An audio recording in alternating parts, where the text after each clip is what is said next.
Selamat datang di Desa Bejijong atau Desa Majapahit. Ini adalah buah Majapahit. Jadi konon katanya kerajaan Majapahit itu berdiri karena buah maja yang rasanya pahit.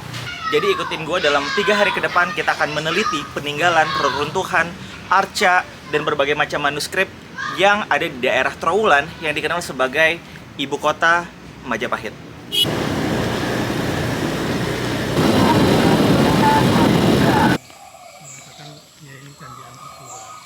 Petilasan itu untuk bertapa. Petilasan itu seperti apa ya, monumen atau apa gitu ya. Jadi kayak mengenang Ya. Nah, Kalau ini yang struktur aslinya yang ini ya. ya yang bawah Ini batu-batu asli semua, Pak. asli Oke. Batu-batu bata kuno ya. ya yang ini. Kalau yang di atas sana itu isinya apa, Pak? Kuburan atau Sekarang dikasih makam. ada makam di dalam? Oh, enggak ada. Cuman. Nah, ini artinya apa ya, Pak? Saya sering lihat ini nih. Nah, ini namanya Surya Majapahit. Mm-mm. Simbol Mm-mm. kerajaan Majapahit. Oke. Yang ini, Pak? Itu patung Buddha. Patung Buddha, oke. Jadi di sini dulu termasuk di zamannya Hindu Buddha Ya. itu percampuran. Percampuran ya. Ya. Ini makam apa, Pak? Kalau ini memang dulunya waktu penggalian pernah ditemukan ada tengkorak manusia, jadi diyakini memang ini makam. Diyakini makam. Dari bagian Majapahit. Ya. Tapi nggak tahu kebenarannya kayak apa. Bagian dari Candi Brahu. Ini kita lagi di Candi Brahu. Pak, dulu fungsi Candi Brahu ini apa ya? Candi Brahu itu diyakini ya, kita bicara kata cerita rakyat itu tempat pembakaran atau ngaben pembakaran jenazah. Tapi raja-raja ya biasanya. Ya, diyakini hal seperti itu. Oh, jadi arti kata Brahu itu adalah abu ya. Nah, itu kalau lihat struktur bangunan yang ada bopeng, yang itu harusnya asli, tapi yang kalau dia batu bata lebih muda merah kayak begini, ini tambalannya ya, Pak, replikanya ya. Ini berdiri kapan sih, Pak? Tahunnya tahu nggak, Pak? Di buku sih, karena sifatnya diperkirakan, jadi ada yang mengatakan dari Empu Sendok. Empu Sendok. Jadi sebelum ada Majapahit sudah ada. Dari Singosari ya? Enggak, Medang Kawulan. Oke. Medang Kawulan. Empu Sendok. Jadi sistem pembakaran jenazahnya gimana, Pak? Jenazahnya setelah dibakar di sebelah mana? Di sini kan ada lubang tuh. Makanya tempat perabuan tuh tempat menaruh abu atau apa.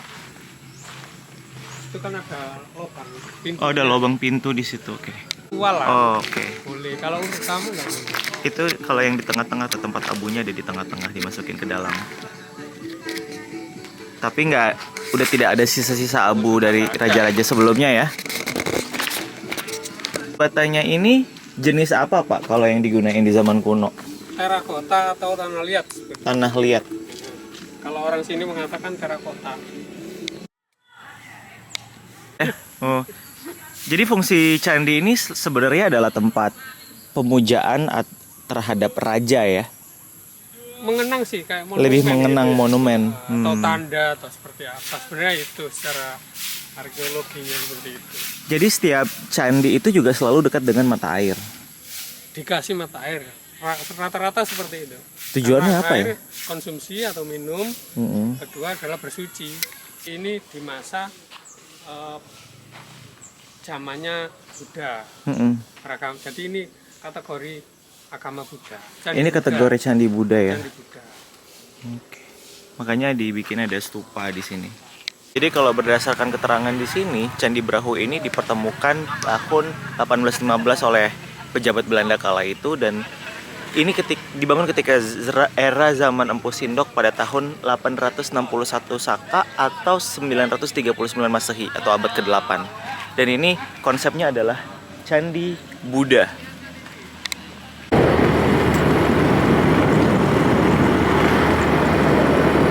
Kita ada di Petilasan Hayam Wuruk ya.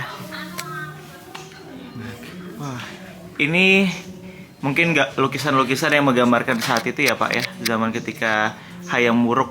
Ini siapa ya Pak? Hayam Wuruk ini raja atau Raja yang paling berpengaruh terkenal ya, apa ya, masa keemasan Majapahit di Hayam Wuruk? di masa kepemimpinan Hayam Wuruk. Dan itu Patih Gajah Mada itu mereka satu generasi kan Pak? Kepemimpinannya. Patihnya Gajah Mada, rajanya Hayam Wuruk. Ini struktur aslinya yang mana Pak? Sudah tertutup semen sih ya. Oh, jadi sebenarnya di bawah sini ya? Ya. Lalu di semen. Betul nih kata Bapak, ada lagi sumber mata air ya? Sumur. Ya. Nah itu yang itu Linggayoninya. Nah itu berarti Linggayoni. berarti sifatnya Hindu. Oke, jadi ada lambang-lambang jadi Majapahit ini berawal dari agama Buddha, lalu transisi menjadi Hindu. Kapitayan. Orang Nusantara namanya Kapitayan itu pergabungan antara Hindu dan Buddha. Siwa. Oke. Siwa. Pak, agama Siwa. Agama Siwa. Ini struktur asli dari zaman Majapahit, Pak. Linggayoni. Ini boleh masuk? Boleh. Ini struktur aslinya. Ini kenapa ditutup ya, Pak? Ya karena sifatnya sakral sih. Sifatnya sakral, oke. Ini tahun 1500 ya kalau Hayam Wuruk ya? Ya, sekitar itu. Masa keemasan Majapahit. Justru ada di dalam. Patung-patungnya Oh, patung-patung dari zaman Majapahit. cuma direplikasi yang asli di bawah museum. Jadi zaman Majapahit pun telah mengenal otonomi di mana setiap daerah yang di bawah kekuasaan Majapahit itu diberi namanya upeti ya Pak? Ya mengantar upeti lah, pajak lah. Pajak ya, jadi tiap daerah. Dan itu dari seluruh Pulau Jawa, Sumatera, bahkan sebenarnya sampai ke Nusantara, sampai ke Siam ya, Thailand ya. Ya, Malaysia, Singapura. Vietnam. Wow, luas banget.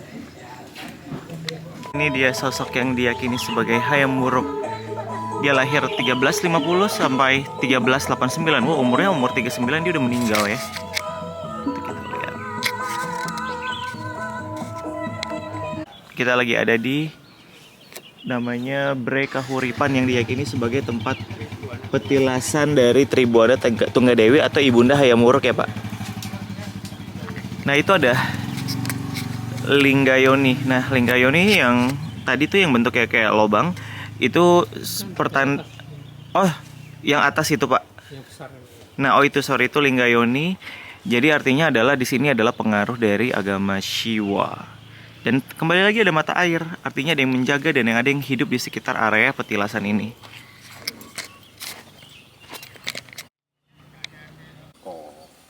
Duduk dulu ngadem sambil berinteraksi dengan warga lokal. Udah mau mana ini kok? Ini sisa peninggalannya ada kayak kendi, oh ya ada kendi, ada pedupa ini tempat untuk ngebakar dupa. Lagi nih ada namanya kemuncak. Oh. Kel. Ada juga cincin. Oh, itu cincin zaman Majapahit. Kita coba zoom ya. Oh. Dan mata uang kepeng. Oh, ini di mata uang pas zaman Majapahit. Ini pipisan atau ulekan zaman Majapahit. Tuh. Inilah sosok yang dipercayai sebagai Tribuana Tunggadewi. Nih kalau kita lihat strukturnya tuh bintang, jadi seperti semacam surya Majapahit. Tuh, ya kan? Bintang. Ini adalah patung Buddha terbesar kedua di Asia Tenggara setelah Thailand. Jadi ini sedikit revisi ya, ini bukan patung Buddha tidur, tetapi ini adalah Siddhartha Gautama ketika menjelang sakaratul maut lah istilahnya. Dan ini adalah posisi favoritnya Siddhartha Gautama ketika dia tidur. Menarik baru gue pelajari, banyak umat Buddha di sini sebenarnya mungkin Buddha itu identik dengan mereka warga keturunan Tionghoa, padahal tidak selalu begitu. Tadi gue baru ngobrol dengan Bante yang kebetulan keturunan Jawa. Jadi banyak dari daerah Blitar, Kediri, Temanggung, di Jawa Tengah sebagainya adalah umat-umat Buddha. Dan di sini alirannya adalah Buddhayana.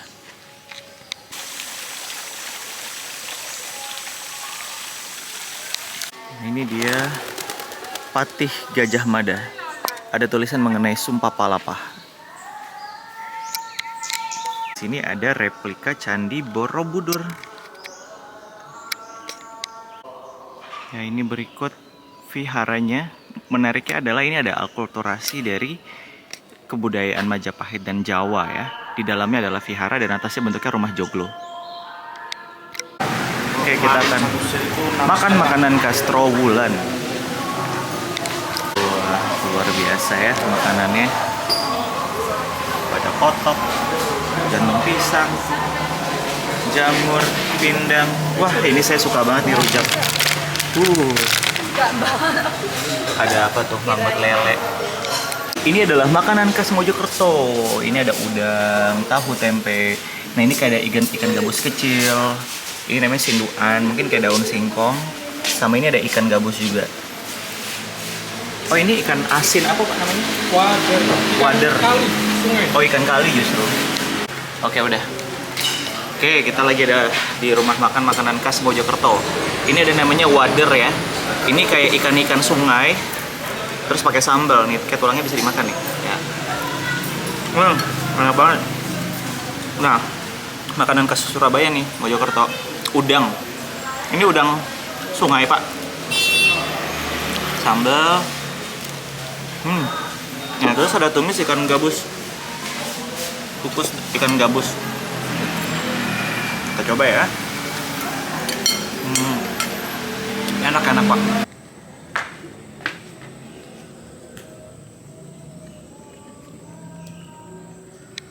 Lokasi ini namanya adalah Makam Panjang. Kalau bisa lihat di belakang, ini adalah semacam prasasti yang menjelaskan bahwa telah dilakukan penanaman pohon bodi yang tadi kita lihat di samping sana.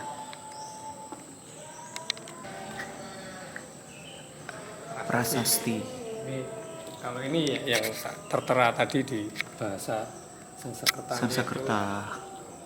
Ini prasastinya asli ya, Pak? Kalau yang ini asli. Yang bawah ini asli. Ini simbol kedirgantara. Artinya apa, Pak, dari prasasti ini? Kurang lebihnya itu pada tahun berapa ini ya? Ntar kita lihat di manuskrip tahun sekitar 1300-an tuh. Dulu ditemukan hanya ini. Yang bertanda adalah ada kejadian menanam Pohon bodi. Itu. Yang tadi kita lihat di sebelah sana. Mungkin itu sudah Iya. terlilit. Nah, ini dia arti prasastinya menjelaskan penanaman pohon bodi. Nah, pohon bodi yang mungkin dimaksud dari prasasti tersebut ada di belakang ini. Cuma ini telah menjelma jadi pohon beringin. Bisa jadi dia ketutupan atau mati, tapi ya logikanya lokasinya di sekitar prasasti ini. Dan itu adalah sumber mata air yang biasanya digunakan oleh Allah. Nah, ini namanya segara yang diyakini sebagai kolam ketika masa Majapahit. Mungkin ini dulu fungsinya sebagai bendungan. Nah, kita tahu melihat dari struktur batu bata yang ada di bawah ini yang menjadi batasan kolam. Tapi ini udah campuran antara batu bata kuno dan juga batu bata replika. Oh ya, ceritanya dulu jadi ketika ada tamu-tamu dari luar datang ke kerajaan Majapahit. Nah, Raja Majapahit itu melempar emas ya, Pak. Melempar emas intinya untuk menunjukkan kekuasaan bahwa mereka tuh kaya. Nah, ini semacam apa ya? Ini kuno nih, ini asli dari Majapahit. Mungkin ini dulu sebagai tempat pencucian keris, ya. Tapi ini struktur asli. Oke. Nah, inilah yang dinamakan pohon Majapahit. Jadi asal-usul kerajaan Majapahit, kalau dulu gue belajar di sejarah, adalah berasal dari buah maja yang rasanya pahit. Nah, ini buah majanya. Nih. Buah maja ini bisa dimakan nggak, Pak? Kalau sudah matang agak manis sih. Oke.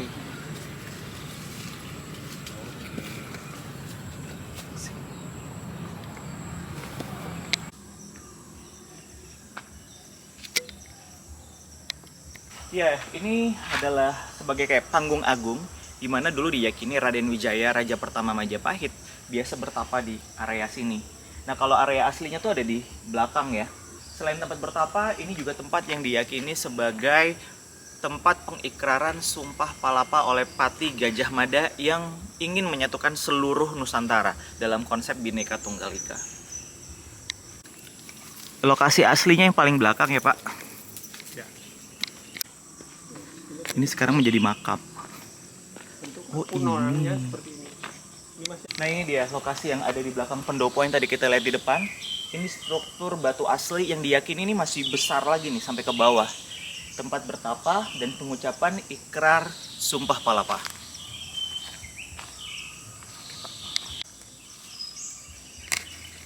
Ini strukturnya. Udah dilumutin.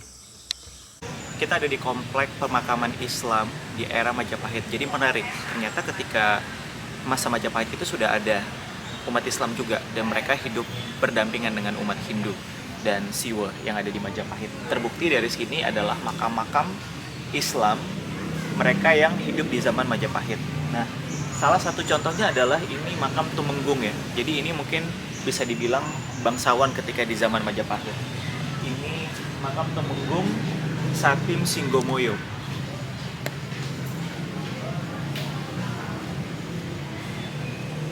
Oke Pak. Nah ini kita lagi ada di situs lantai segi 6 zaman pembangunan di zaman Majapahit. Jadi ketika di zaman Majapahit mereka telah mengenal semacam kayak membuat crown block atau paving berbentuk segi 6. Udah canggih jadi dari zaman nenek moyang kita pembuatannya. Nah ini namanya adalah Candi Kedaton atau Sumur Upas. Konon katanya daerah sini merupakan area perlindungan dari raja apabila dia diserang oleh musuh. Jadi musuh takut. Ini mungkin semacam kayak ada semacam lorong rahasia, dan sempat juga ditemukan semacam kerangka manusia ketika dilakukan penelitian oleh para arkeolog. Iya, kalau dilihat ini mungkin struktur ini rumit, jadi orang kalau misalnya masuk ke sini dia sulit keluar gitu ya, misalnya musuh datang. Mungkin ini ruang-ruang kamar bawah tanah ya Pak ya? Iya. Kalau ngelihat dari struktur umpa ini. Ini dia umpa. Umpa ini kan yang atasnya nanti semacam kayu ya sebagai pondasi ya. Ya, lantai dasar ya. Lantai terus mungkin ada tangga ke bawah ya Pak ya? Iya, kayaknya gitu. Jadi itu memang lorong bawah tanah gitu ya. Ya. Nah itu panggung Pak. Ya, itu namanya Candi Kedaton ya. Oh. Untuk badan candi. Itu kayak semacam panggung ya kalau saya lihat. Ya altar lah. Altar tapi ya? itu kan berlanjut ke atas. Harusnya itu tinggi struktur bangunannya. Ini adalah simbol lambang dari kerajaan Majapahit atau disebut sebagai Surya Majapahit. Di tengah ini sepertinya Ganesh dan dia berbentuk matahari ya Pak. Cahaya. Nah inilah peta Nusantara ketika di bawah zaman Majapahit. Peta ini menggambarkan pertama di sini adalah ibu kota Majapahit di Trowulan tempat kita sekarang. Lalu negeri bawahan Majapahit ada Makassar, Luwu, sebagian pulau Borneo atau Kalimantan, dan sebenarnya sebagian besar dari Sumatera ya. Nah menarik kita Majapahit ini terkenal oleh Sumpah Palapa yang intinya adalah Kati Gajah Mada akan menyatukan Nusantara. Intinya dia tidak akan beristirahat sampai dia bisa menyatukan seluruh Nusantara. Di sini yang ingin disatukan adalah Tanjung Pura, Haru, Pahang. Ini yang ada di Malaysia, Bali, Sunda, Palembang, Tomasing ini Singapura. Nama-nama ini nama kuno ya. Oh, udah ada nama Mandeling, ini tempat lahirnya mama aku. Barus, Lamuris, Warnadipa ini Palembang. Jawa Dwipa ini Jawa Tengah ya Pak? Solo? Lumajang, Bali. Kalau Jawa Dwipa ini seluruh Jawa. Oh Jawa Dwipa itu satu pulau Jawa. Tapi nama-namanya udah seperti nama sekarang ya, udah ada Makassar. Oh bahkan dia sampai ke Papua, ke arah Papua Barat. Ini Malaysia. Wow, sebagian besar daratan Malaysia termasuk Singapura juga sudah di bawah kejayaan pengaruh Majapahit. Ini adalah alat-alat yang digunakan untuk upacara keagamaan. Ini cermin, tapi sepertinya tidak ada kacanya. Tatakan cerminnya. Ya, ini keris. Ada lagi uang gobok. Lalu semacam gendang. Ada kendi. Ini biasanya kalau di Bali namanya Bajero Sandi. tempat pembakaran dupa, dan Guci Amerta. Kinara Kinari, jadi ini semacam makhluk khayangan, mungkin berjenis mitologi ya. Jadi wanita yang bersifat setengah dewa. Sosok wanita, di belakangnya kayaknya ada kepakan sayap. Ventilasi di rumah-rumah Majapahit agar udara masuk ke dalam rumah. Majapahit itu telah melakukan perdagangan dengan beberapa negara. Ini arca yang menggambarkan sosok-sosok orang asing yang pernah mampir ke kerajaan untuk melakukan hubungan perdagangan. Jadi ada, ini sepertinya Cina, ya. Dia menggunakan jubah dan rambut diikat ke belakang, dan ini Arab dengan, nah ini yang Arab nih, berhidung mancung dan memakai semacam sorban. Ini sepertinya Cina. Lampu tradisional, lampu minyak udah digantung ya. Wow, keren. Tungku zaman Majapahit, ornamennya banyak ya, padahal hanya untuk memasak. Ventilasi udaranya. Ada rumah, nggak tahu deh ini konsepnya kayak gimana. Cuma di bawah tuh pasti untuk kayu bakar. Dan ini cawan-cawan untuk memasak. Ini celengan zaman Majapahit. Kalau kita zoom lagi, ada uang kepeng tuh, sama sisanya tuh ada namanya uang gobok sama uang perak. Kalau uang kepeng ini dari Cina, uang perak gobok dari Jawa. Jadi ini menunjukkan bahwa zaman Majapahit itu sudah terjadi tingkat kemakmuran dan perekonomian yang tinggi di antara masyarakat. Untuk lebih jelasnya nih, uang kepeng. Style itu. Nah itu yang uang perak ya Pak. Ini uang kepeng yang versi lebih besar. Temuan wadah porselen. Jadi di era Majapahit mereka juga udah menggunakan porselen. Ini mewah sekali nih.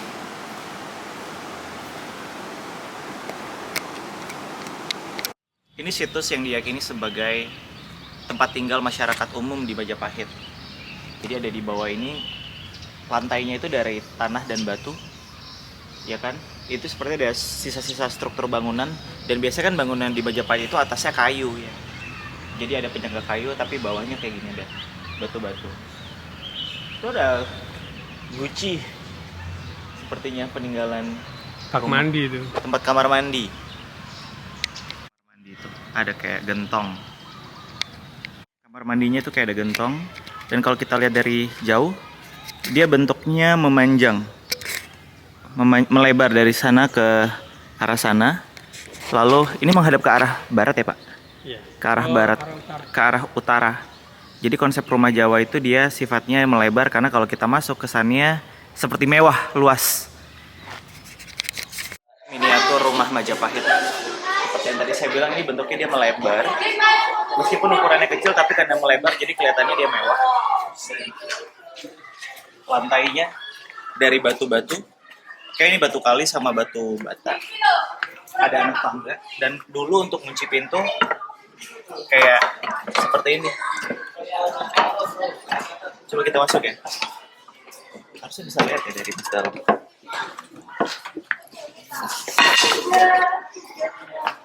Ini kasur, jadi mungkin muat untuk 2 orang atau 3 orang. Sebenarnya cukup sederhana, mungkin ini rumah rakyat jelata. Dan gentengnya ini diikat pakai semacam daun atau bahan rotan untuk pembuatan gentengnya. Sekarang kita lihat dapur.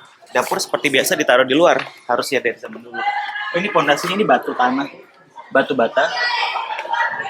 Ini dia tempat untuk memasak, dan ada kendi. Oke Pak, makasih Pak. Inilah bentuk asli dari Garuda Wisnu Kencana yang ada di Bali. Bagaimana ini si Dewa Wisnu menaiki Garuda terbang.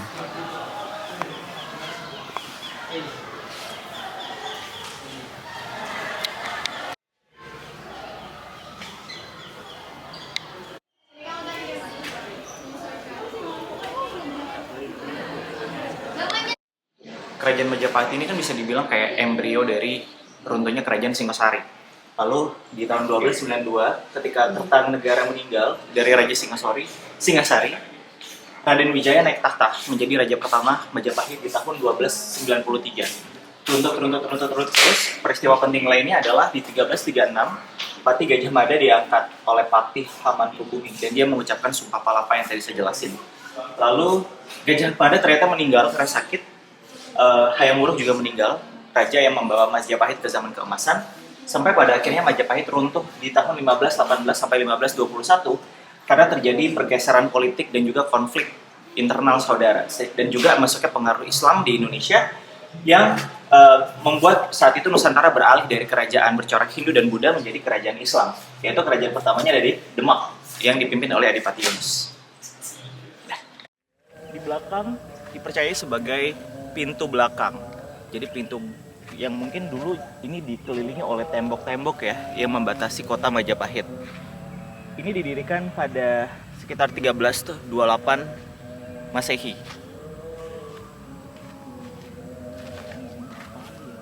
Udah cukup sih, Pak.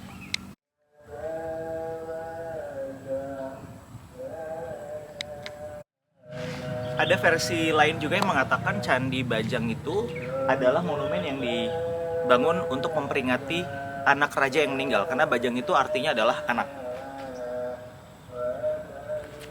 Tempat khusus lah ya. Iya, ini seperti tembok yang dulunya ini pembatas ya. Tapi kalau kita bisa lihat tuh, di bawah masih ada tuh bata kuno yang sampai ke arah sana. Yang mungkin ini dulu berdiri kokoh. Fisik ya. Iya. Yang digali adalah ini.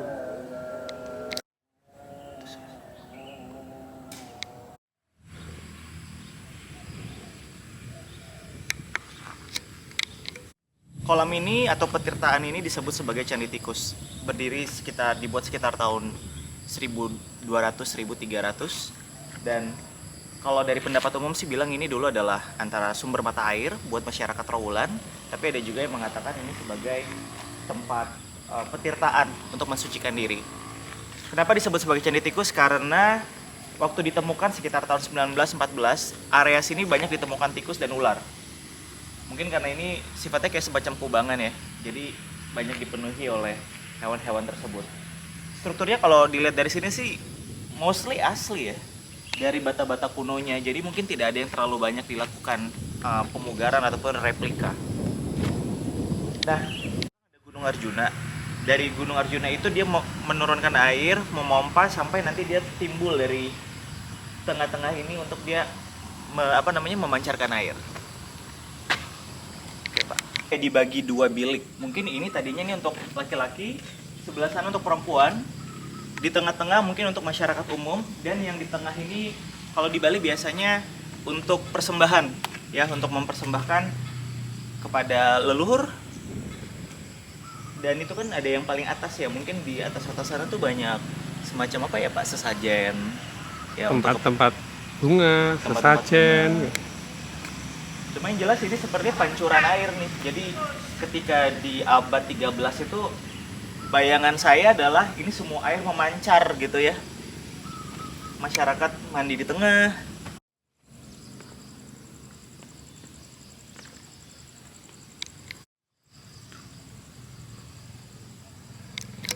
Kepalanya pemancaran tuh, ada pancoran.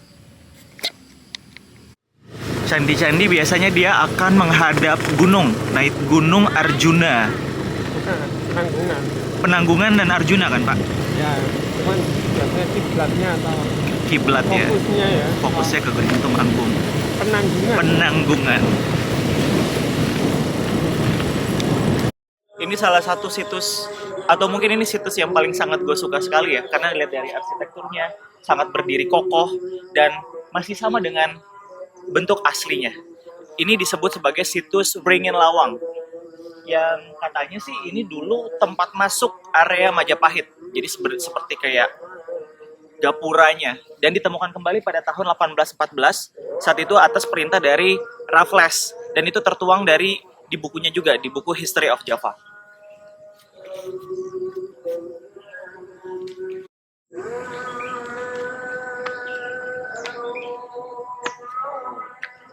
situsnya masih asli ya, dari batu batanya semua. Dan warna merahnya tuh masih bertahan. Ada persembahan juga. Lupa biasanya warga sekitar mungkin bentuk sebagai pensucian situs ini.